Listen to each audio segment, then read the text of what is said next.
බැන්ස් කවදා හරි තම බැලලා තව අවුරුදු 30ක් වෙනවනේ මට.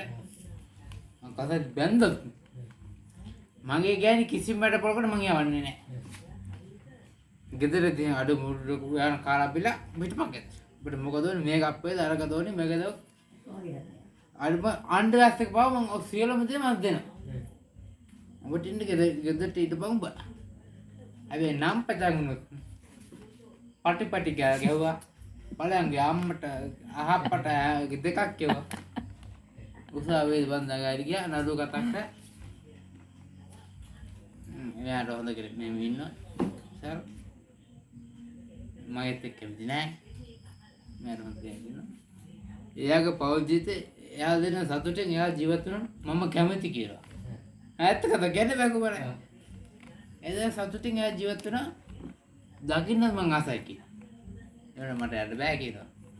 ඉතින් මගේ ළමෙක් වෙන්නත් ඇති. එයාගේ ළමෙක් වෙන්නත් ඇති. එයා දෙන්න පෞල් ජීවිතේ එයාට අවශ්‍ය විදිහට එයා ජීවත් වෙන්න. ගල් ස්වාමීනි මම නීති අනුකූල රුපියලක් මං අයින් කරන මම කැමති.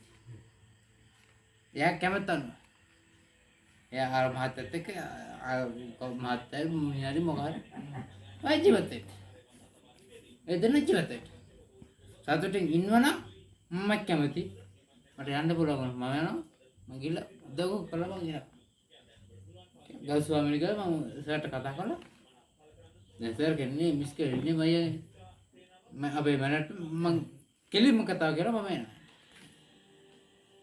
නඩුව කෙලින්ම අයින් කරනවා. වයිස්වන්න කාට දැන් මහත් එදච්චි දිමුතු වන් නැති මට කිව්වා. වරෙන් නඩුවක් මගේ ගයි තිබ්බා. ඒක